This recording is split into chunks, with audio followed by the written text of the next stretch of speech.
Centro de Educación Alternativa Villa Esperanza.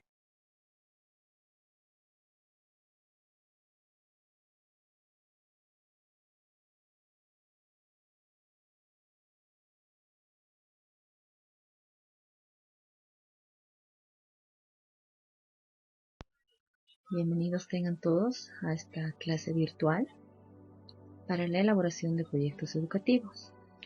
Puesto que la situación ha cambiado y estamos atravesando momentos difíciles, es importante volver a realizar y modificar algunos aspectos de su perfil de proyecto. No se ha hecho muchos cambios, pero es importante volver a hablar punto por punto de su perfil. Entonces, este video les va a servir de tutorial para que ustedes tengan y puedan elaborar este proyecto de investigación, que al final es un proyecto final que nos van a presentar a fin de año. Bueno, continuamos. Entonces, la elaboración de proyectos educativos es parte de nuestra malla curricular, su diseño y construcción de un proyecto. Entonces, avanzamos. ¿Qué es lo que es nuestro proyecto? Yo he visto que hay áreas que no han llenado muchos de ustedes, es la carátula. En la carátula tenemos un título, donde ustedes tienen que colocar en mayúsculas y centrado el título.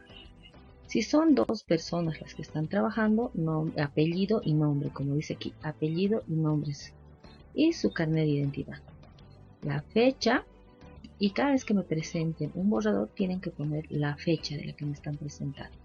En área técnica productiva se pone servicios, especialidad parvularia, docente, mi nombre, modalidad de egreso, se ponen todos, ahí tienen que poner proyecto de investigación. En acreditación tienen que poner técnico medio. Y Centro de Educación Alternativa Villa Esperanza. Eso sería en cuanto a el índice. El índice yo ya les había enseñado a generar cómo se hace, pero en nuestra sesión presencial voy a volver a explicar cómo se genera esto del índice para que ustedes lo tengan.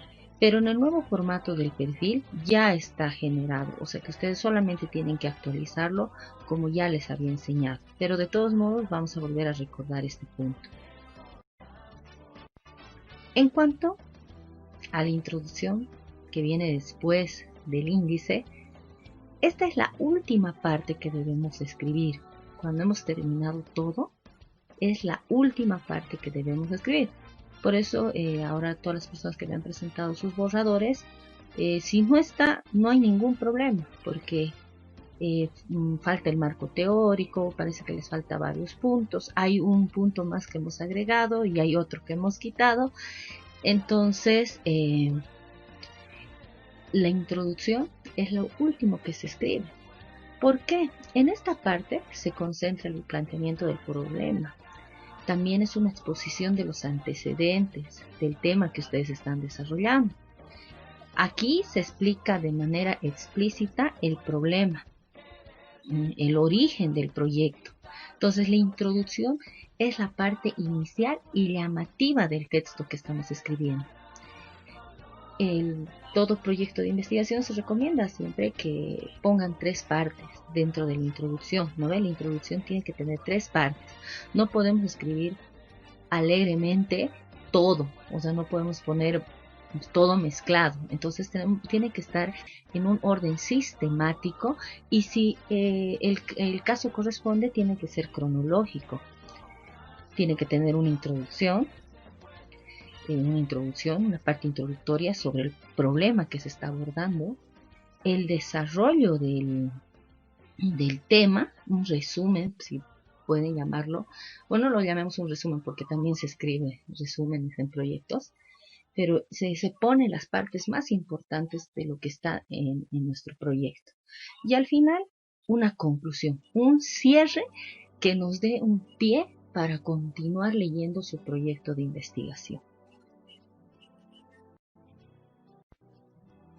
Seguidamente está el análisis del contexto de estudio.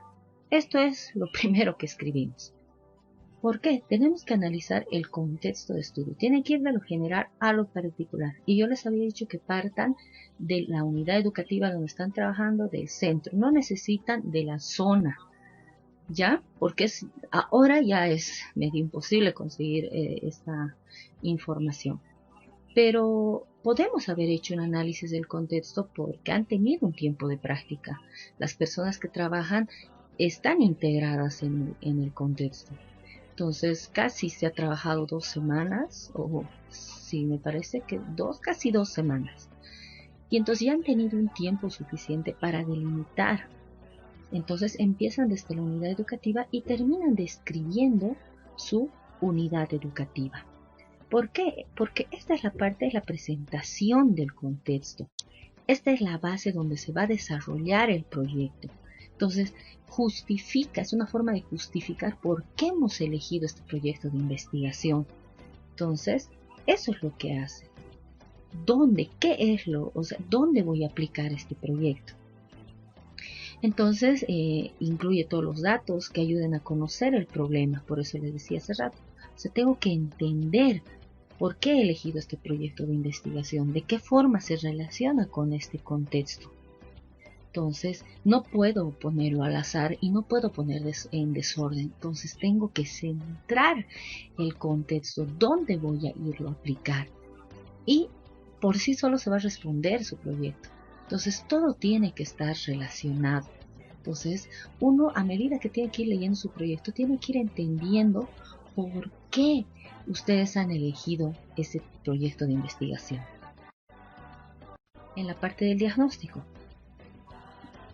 la herramienta que vamos a utilizar, que les había dicho que es el FODA, fortalezas, oportunidades, debilidades y amenazas. Aquí en algunos borradores que he podido leer hay mucha confusión entre las fortalezas, oportunidades y a la vez debilidades, amenazas. En la clase presencial también voy a hablar de esto, pero ahora les voy a dar unos ejemplos concisos sobre lo que es la fortaleza. Las fortalezas y las debilidades son todo de manera interna, todo lo que nosotros apreciamos, todo lo que nosotros somos. Esa es la parte medible. Yo puedo hablar no sé si escuchan ese dicho, yo puedo hablar desde mi experiencia, desde lo que yo sé, desde lo que yo puedo medir, desde lo que yo puedo planificar, ¿no ve? Entonces, eso es las fortalezas y debilidades, es lo que nosotros podemos controlar. Las oportunidades y las amenazas no podemos controlarlas, no podemos, porque estas vienen del medio externo y estas son de nuestro medio interno. Por ejemplo, si me ponen una fortaleza, tiene que ser ahora este FODA del curso donde ustedes están haciendo su práctica, o donde ustedes están regentando, o donde ustedes son auxiliares. Las fortalezas de ese curso. Entonces, si me ponen como fortaleza, pero no tienen que ser individuales, tienen que ser colectivas. No me pueden poner aquí, Juanito le gusta cantar, a María le gusta la poesía. Entonces, si quiero hacer algo general, los estudiantes participan de las actividades propuestas por la unidad educativa y ya es una fortaleza. O bueno, los estudiantes participan activamente, entonces ya es una fortaleza. ¿Cuál es la oportunidad? Si habláramos de estos dos, fueran los festivales, no sé, festivales de música. Eso es una oportunidad porque nos los están dando de afuera. ¿No ve? Entonces, otra oportunidad sería el PSP. O bueno, aunque ya no es PSP, ¿no? Ahora es el Plan Nacional de Contingencia. Entonces, eso es, ¿no ven? O sea, ¿qué más? Todo lo que viene de afuera, el desayuno escolar, algún material que nos entregan.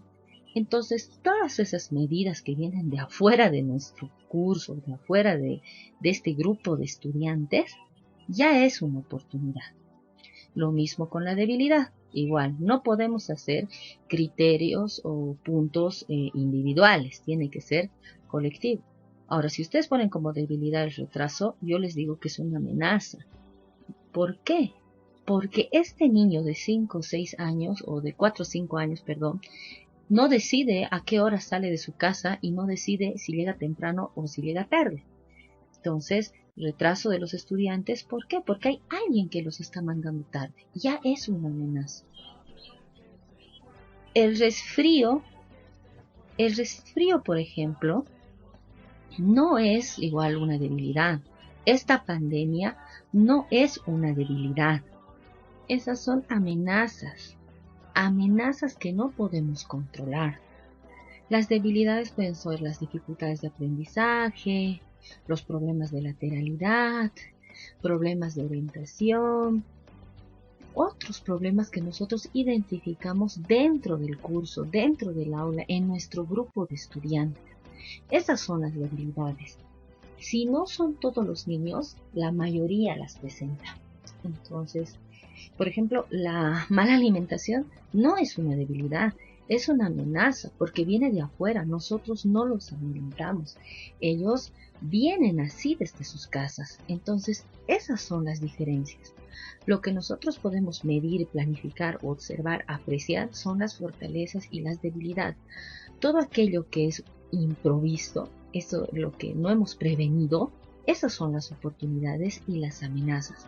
Como por ejemplo, una amenaza para nosotros es el coronavirus. ¿Por qué? Porque es algo que no lo hemos planificado. Si bien lo veíamos en noticias, no pensábamos que iban a llegar a tanto. O sea, no lo hemos planificado. O sea, nos ha agarrado a todos de sorpresa. Entonces, a eso se refiere. Todo lo que nosotros nos llegue de sorpresa, si quieren decirlo, o viene de afuera o es algo externo, entonces son las oportunidades y las amenazas. Entonces, así van a ir ordenando ustedes su tabla. A ver, continuamos. Fortalezas y oportunidades. Entonces, como han escuchado, vienen relacionadas las fortalezas y las oportunidades. Mis fortalezas me dan oportunidades y las oportunidades hacen que se potencien mis fortalezas. De la misma manera, debilidades y amenazas están relacionadas. Hay amenazas que van a potenciar mis debilidades. Por ejemplo, si hay problemas de aprendizaje y hay una epidemia de resfríos, van a potenciar esa mi debilidad. ¿Por qué? Porque va a haber más ausencia de estudiantes. Entonces son cosas que nosotros no podemos prevenir y vienen relacionadas. Hay debilidades que se relacionan con las amenazas, lo mismo, se potencia. Y estas 4 están integradas. Hay amenazas que pueden perjudicar mis fortalezas, hay oportunidades que me van a ayudar a superar estas debilidades. ¿No ve?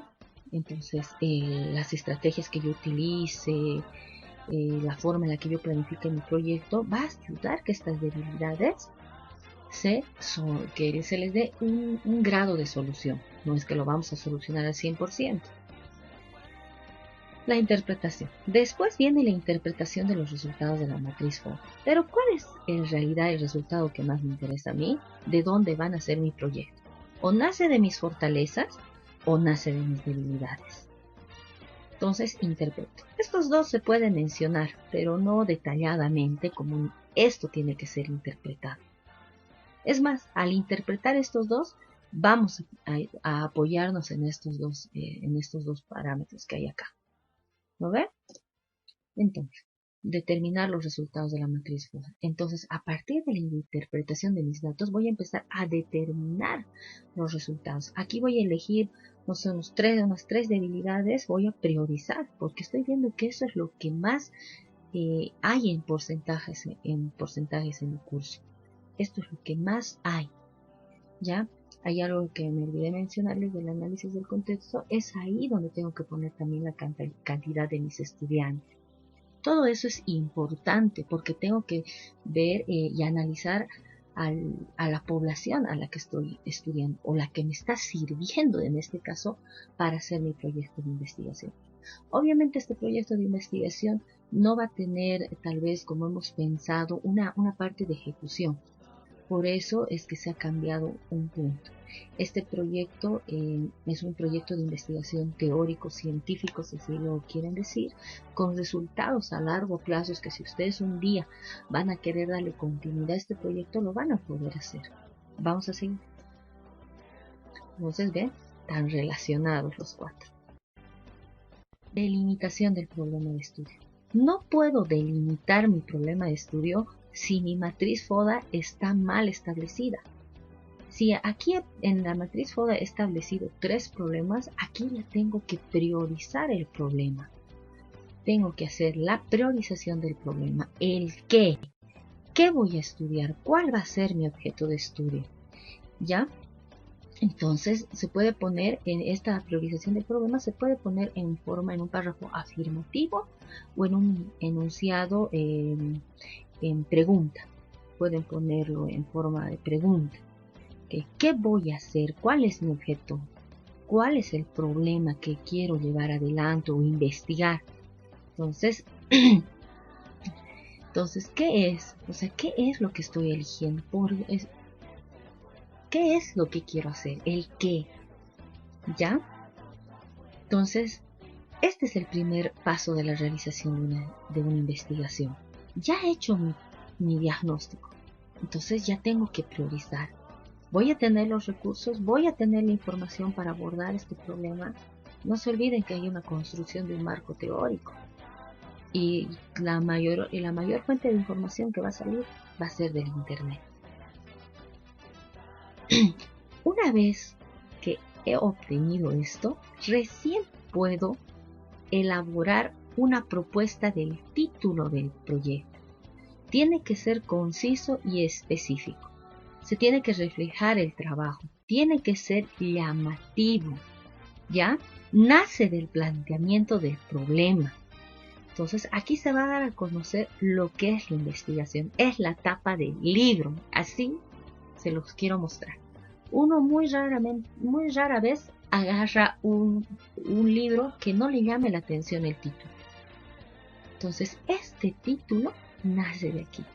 Todos me decían, no, es que mi título, yo les decía, déjelo para el último. Pero no, quería yo empezar del título para recién elaborar lo de abajo. Pero no es así. Primero tengo que hacer todos estos pasos antes de darle un título. Porque este título puede nacer de una forma y cuando ya presenten su proyecto final puede tener otra forma. ¿Ya? Entonces, el problema aquí es importante para que nazca el título. No es lo mismo, sino es la parte más llamativa. Entonces, si yo le pongo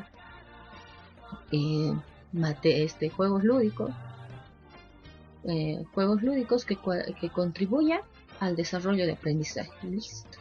Entonces, que estoy poniendo que este es un libro donde puedo encontrarme con problemas de aprendizaje. Quiero ser más específico, tipos de problemas de aprendizaje, puedo poner. Entonces, esto es en realidad lo que me está dando un eje para seguir. No he hecho bien mi diagnóstico, no hice bien la elección del problema, no voy a hacer bien el título y ahí va a ir bajando. Entonces, tengo que delimitar. Por eso les decía, tiene que ser específico, no se vayan para todo lado.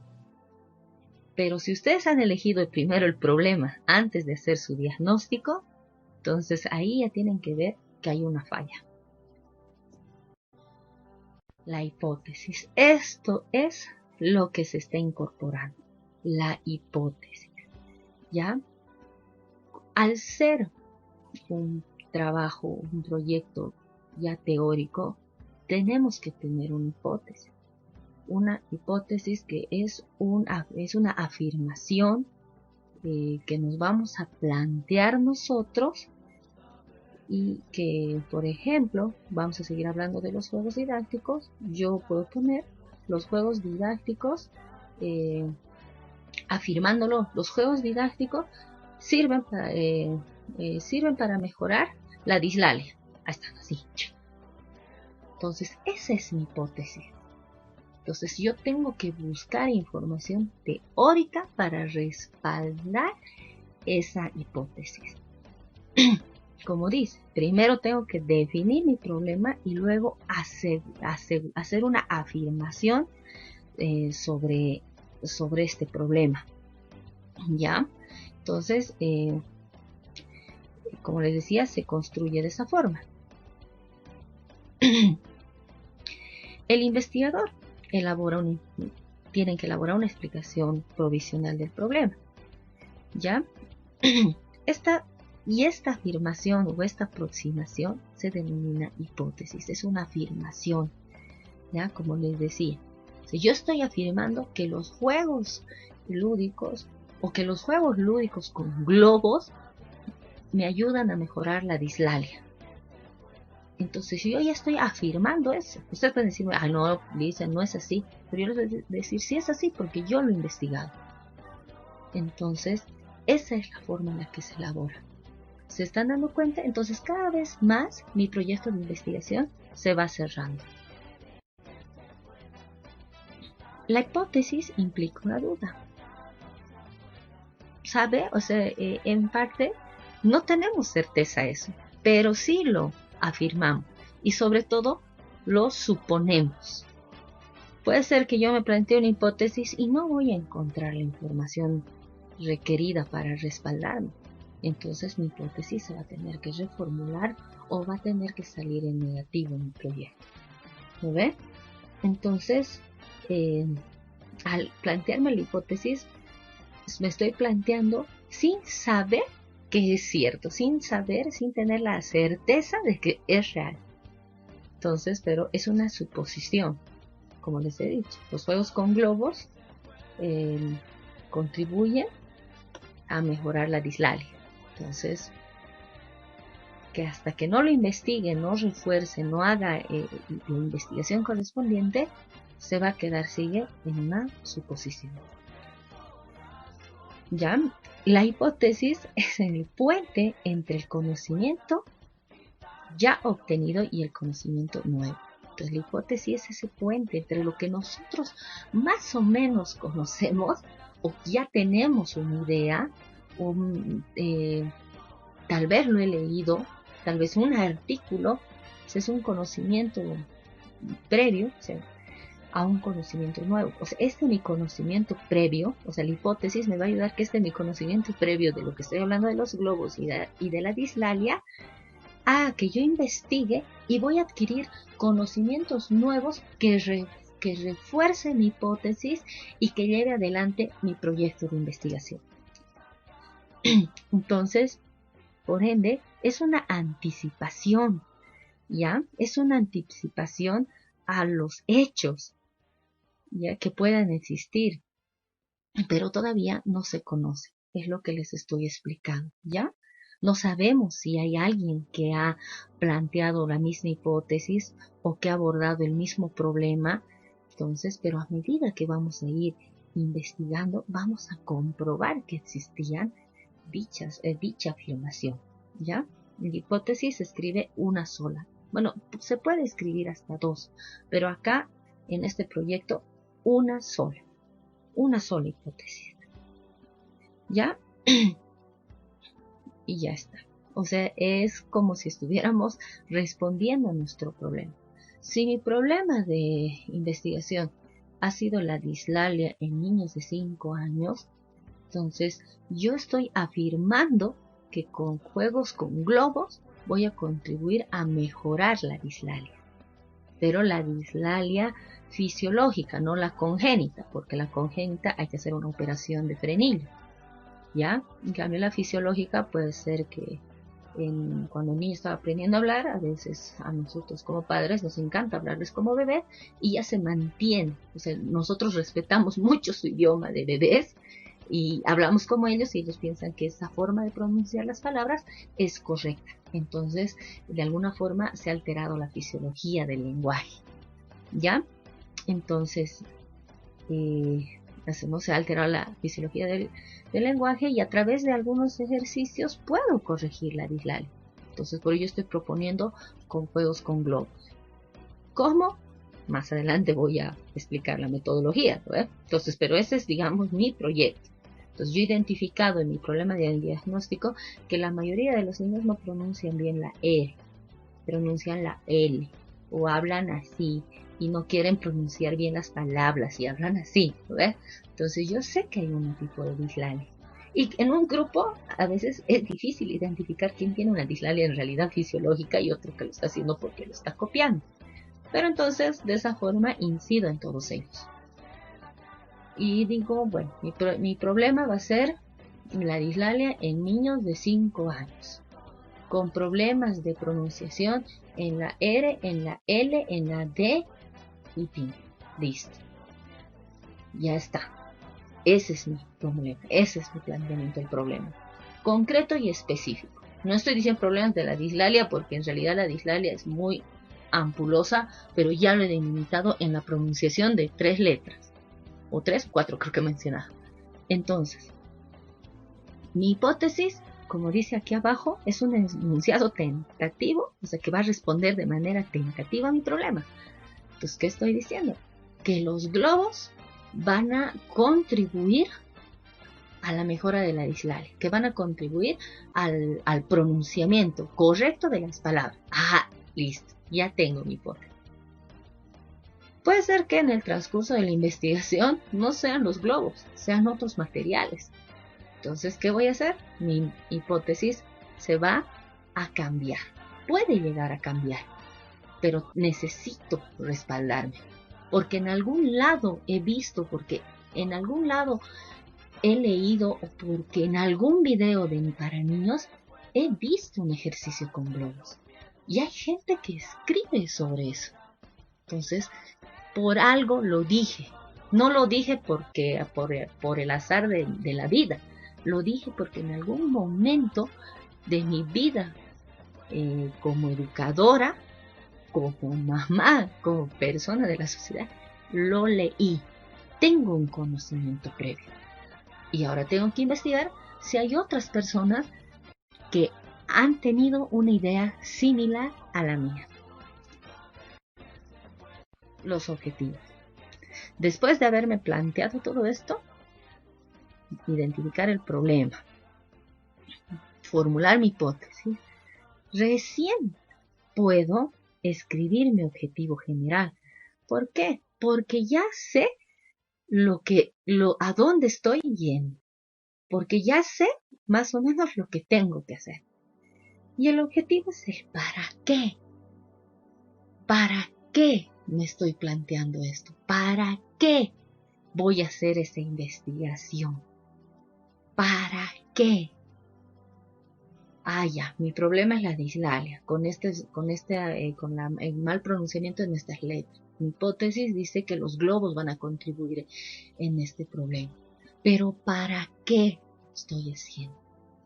¿Cuál es el objetivo principal, general, para el cual yo me estoy planteando, o estoy haciendo este proyecto?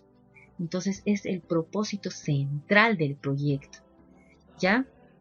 Es la esencia, ya no se olviden eso. Entonces, de alguna forma, es el objetivo, es el que une el proyecto de investigación, une al problema, une a la hipótesis, une al marco teórico y adelante va a unir al proceso de ejecución, al plan de acción, ¿ya? Lo específico, como dice su nombre, ¿ya?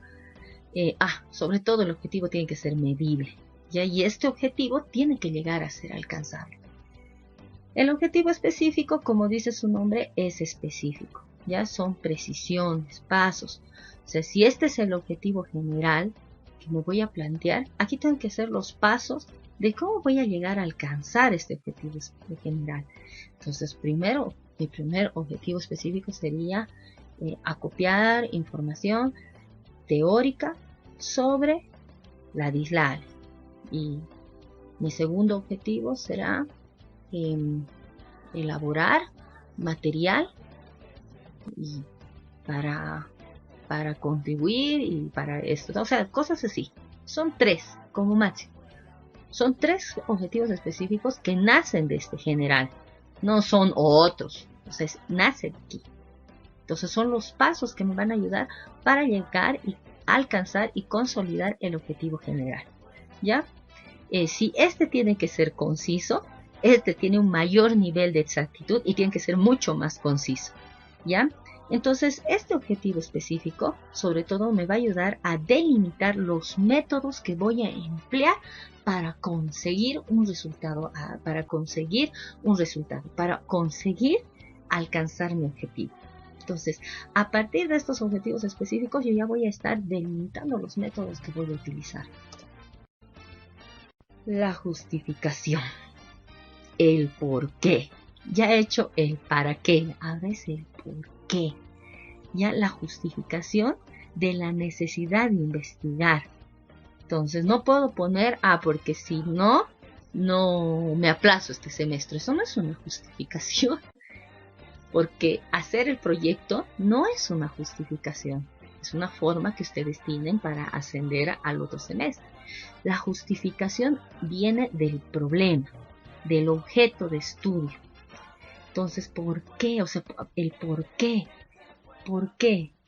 ¿Ya? Entonces, ¿por qué tengo esa necesidad de investigar el problema? Entonces, aquí tengo que escribir por qué lo he escogido. Entonces, es algo bien personal que no lo van a encontrar en ningún libro. Por eso nace de la situación propia del objeto y ustedes como investigador, ¿ya? Entonces, esta es la parte personal en donde ustedes tienen que escribir el por qué han elegido este tema de investigación. O sea, entonces, a la vez, tiene que desarrollar una actividad para la transformación de la realidad y resolver el problema. Entonces yo puedo decir, yo escogí, no puedes poner yo, ¿no? Entonces escogió el objeto de estudio o se escogió investigar sobre la dislalia. ¿Por qué? No sé, porque era más fácil, no puedo poner. ¿Por qué? Porque a través de métodos didácticos, con el uso de innovaciones pedagógicas y la innovación de materiales, de alguna manera y a futuro quiero contribuir a la mejora de la pronunciación. Porque toda ya la ejecución tiene que verlo a futuro, pero lastimosamente es algo que no lo vamos a hacer. ¿Ya? Más adelante vamos a ir explicando cómo va a ser eso. ¿Ya? Entonces el objetivo es el por qué. Esto es del investigador. ¿Por qué me ha nacido hacer esto? ¿Por qué lo elegí? ¿De qué manera voy a contribuir a la realidad educativa del centro donde estoy? ¿De qué manera voy a contribuir a esos pequeños? Entonces, así se debe escribir la justificación. El marco teórico. Miren nuestro marco teórico. Así van a estar con sus páginas abiertas de internet. Entonces, el marco teórico no es otra cosa que la base para la conformación de antecedentes teóricos existentes, sistematizados, o sea, en orden, entonces que correspondan con la hipótesis o preguntas científicas. Entonces, no puedo investigar otra cosa que no esté planteado en mi hipótesis. Si yo estoy hablando de la dislalia, no voy a empezar a buscar problemas de dislexia, ¿no ve? Entonces, todo mi marco teórico tiene que girar alrededor de la hipótesis, alrededor del objeto de estudio. Entonces, se tiene que hacer una revisión bibliográfica y documentada que sustenten la investigación. ¿Ya? Entonces tiene que haber planteamientos claros de los conceptos y definiciones. Entonces, en este marco teórico tiene que haber ya el sustento bibliográfico. ¿Entran nuestros conocimientos previos? Sí, entran nuestros conocimientos previos, pero tienen que ser respaldados ahora teóricamente. ¿Ya? Entonces ponemos conceptos, definiciones claves que tiene que recoger en el perfil de los proyectos de investigación. A veces hay proyectos de investigación que tienen bastante información teórica y hay otros que tienen mediana. Si ustedes se topan con que no hay información, tienen que elegir otro problema de investigación. Porque cuando uno formula nuevas teorías, sinceramente les digo, no es para un trabajo de educación técnica, sino ya esto es de educación superior, una maestría, tal vez más un doctorado, porque te piden que hagas nuevas teorías educativa, si estás accediendo a un doctorado y quieres ser un PhD, ¿ya? Entonces, si no hay mucha información sobre lo que se están planteando, se tiene que volver a cambiar, ¿ya? Porque eso de que, pero yo puedo hacer mis nuevas teorías, sí, pueden hacerlas, pero no se hacen, ¿no?, en el nivel técnico, ¿ya? Entonces, eso, sigamos adelante. ¿Cómo vamos a hacer las citas bibliográficas? Que es tal vez algo que no he llegado a hacerles comprender cuando estábamos en el aula. Entonces vamos a tomar dos formas de elaborar las citas bibliográficas.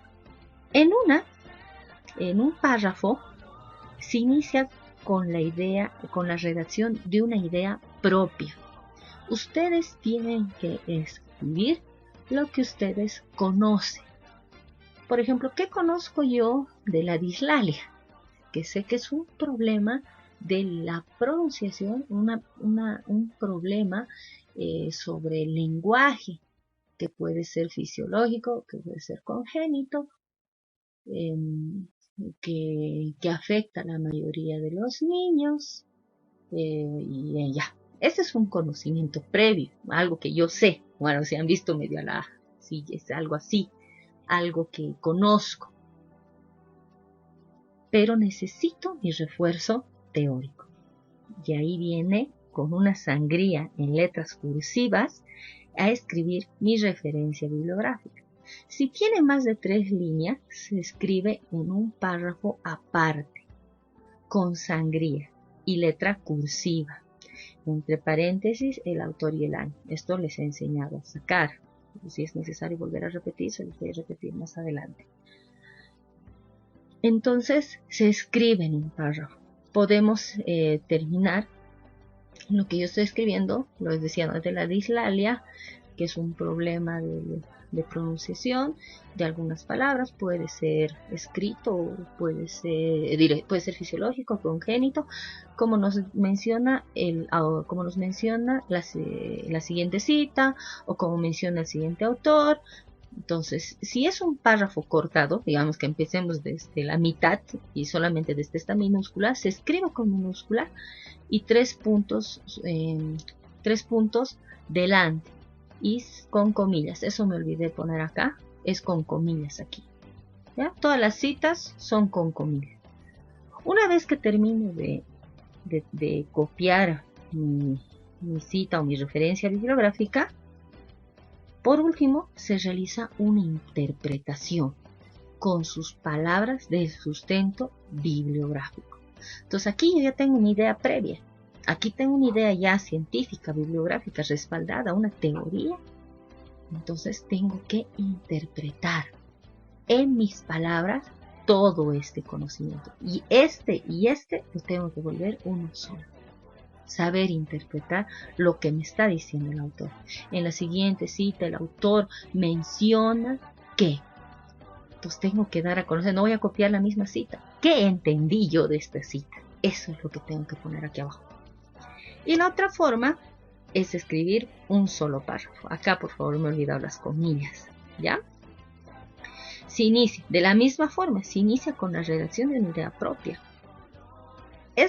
Estas citas que son así de 2 hasta 3 líneas, pueden ir a lo largo de un párrafo, o sea, en cualquier momento. Puede ser un párrafo que nos ayude, pueden ser referencias bibliográficas que me ayuden. No necesariamente tienen que ser así párrafos cortitos, ¿ya? A medida que vayan escribiendo, vamos a ir aclarando las dudas, ¿ya? Entonces, igual, iniciamos con una idea propia, luego el sustento bibliográfico y por último se realiza una interpretación. Algo que me olvidé de colocar acá, esa es una forma de escribir esta. Otra forma es de darle continuidad a lo que yo estoy escribiendo. Puede ser que aquí estoy escribiendo una idea propia, ¿no ve? Por ejemplo, voy a seguir con el mismo ejemplo aquí. La dislalia es un problema de pronunciación en menores de 6 años, en menores de 5 años. Quiero introducir una cita ahí, pongo 1, 2, 3 abro mis comillas y empiezo a escribir lo que dice un autor. Como he dicho, menores de 5 años que tienen problemas en la fonación y así. Y puedo incorporar una cita en lo que yo ya estoy redactando. Así se ve de forma natural, pero para ver que lo he extraído de un libro, entonces lo pongo inclinado, lo pongo entre comillas, ya saben que el autor va entre paréntesis. Y por último, se tiene que hacer una interpretación para seguir escribiendo. No crean que el marco teórico está lleno de lo que dicen diferentes autores. Ustedes también son parte de la elaboración de este marco teórico, porque ustedes, para elegir un proyecto de investigación o por haber elegido ese problema, tienen que tener un conocimiento básico, o por lo menos un conocimiento previo, mejor dicho, del problema que están abordando. Sigamos. Esto está yendo en vez del cronograma. El cronograma no tiene razón ya de ser en este nuevo formato de perfil. ¿Por qué? Porque definitivamente la práctica se ha suspendido. Entonces, ¿qué va a pasar? No tengo un cronograma porque no va a haber ejecución, pero sí puedo hacer un plan de acción con proyecciones. ¿Me entienden? Entonces, en el plan de acción, para empezarlo a realizar y a elaborar, podemos hacer un punteo de ideas de lo que voy a ir haciendo. Bueno, por ejemplo, empiezo y digo diagnóstico, ya está. Digo acopio de la información, en proceso. Luego elaboración de materiales, en proceso. Luego entonces así de esa forma puedo ir elaborando un plan de acción. Debe reflejar la duración. ¿Cuánto tiempo va a tardar en elaborar mi marco teórico? Tal vez sea de este mes hasta el próximo, 2 meses, que tengo que fundamentar, ¿no ve? Porque el marco teórico es lo más pesado que vamos a hacer. Lo demás se va a ir escribiendo a medida que vayamos poniéndole dirección a nuestro marco teórico. Entonces, este plan de acción puedo irlo escribiendo. Puedo escribirlo a medida que vaya haciendo también el marco teórico, porque me va a ayudar a continuar una investigación bibliográfica adecuada sin necesidad de irme a ningún otro lado. ¿Ya? Entonces, en esta parte es la planificación del proyecto en cuanto a resultados medibles que pretendemos realizar de acuerdo a los siguientes criterios. Hay resultados a corto plazo, resultados a mediano plazo y los resultados a largo plazo que debemos planificar, pero en esta gestión, y tenemos que especificar que en esta gestión no podrán ser ejecutados así, pero tenemos un resultado a largo plazo que en algún momento lo vamos a ejecutar, pero no es medible en este proyecto de investigación. Así. En el resultado a corto plazo, son resultados que se alcanzarán inmediatamente en los primeros meses de investigación. ¿Cuáles son los primeros meses de investigación? Todos aquellos que están antes de la defensa del perfil. Entonces, ¿cuáles serían mis resultados a corto plazo? La elaboración del diagnóstico. Otro sería el acopio bibliográfico. La elaboración de mi fichero bibliográfico es igual a un resultado a corto plazo. La definición de los métodos que vaya a utilizar para contribuir a mi proyecto de investigación. Resultados a mediano plazo. Estos resultados se cumplen hasta antes de la defensa del proyecto final, como por ejemplo la elaboración de recursos didácticos. O sea, antes de que yo defienda a fin de año mi proyecto de final de investigación, todos mis resultados a mediano plazo son aquellos que los hago. ¿Y cuál va a ser? La elaboración de recursos didácticos, metodologías y en fin, todo lo que esté ahí. otros puntos que se les va a dar para su proyecto final, porque igual el proyecto final también se está volviendo a cambiar. Hay bastantes cosas que se están sacando y porque como les digo no hay ejecución, pero sí tiene que haber la elaboración del recurso didáctico. ¿Cómo me dirán?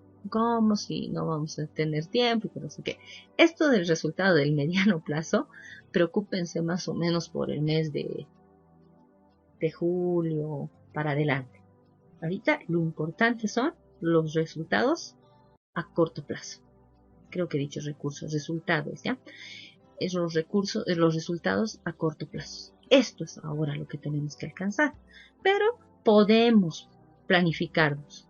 Podemos poner, tal vez para esta defensa de perfil, elaboración de recurso didáctico, sin especificar qué, porque tal vez todavía no lo van a tener claro. ¿No vean? Entonces, pueden poner ahora para su perfil igual proceso de elaboración del perfil de defensa. Listo. Entonces, porque no saben ahora qué es lo que se les va a pedir para el segundo semestre. Y el resultado a largo plazo. Este resultado se va a apreciar después de la defensa del proyecto. Obviamente es una proyección a futuro, donde van a ir a aplicar su investigación. Esto es más como que una forma, esto no, nadie les va a venir a medir, esto no va a ser evaluativo, obviamente porque ustedes terminan este fin de año, no me voy a tomar yo el tiempo de visitarles, ¿no? O sea, sería lindo, no les digo que no, pero no voy a ir y decirles, no, si no veo la ejecución, yo no les voy a entregar su título, por ejemplo. O sea, no puedo hacer eso, porque ustedes ya han culminado con los resultados hasta mediano plazo. Este resultado a largo plazo es algo ya propio de ustedes, algo que como investigadores lo van a hacer. ¿Y cuál es la aplicación del recurso didáctico en el desarrollo de su práctica educativa? Lo van a ir a aplicar cuando vuelvan a trabajar, cuando consigan trabajo en el área parvularia. Entonces lo van a ir a aplicar y van a obtener otros resultados que les va a ayudar, como una vez más les digo, a darle continuidad a este proyecto, ya sea para una licenciatura, para un diplomado, para una maestría, para más, hasta ahí llega, porque el doctorado tiene otro tipo de indicadores, ¿ya?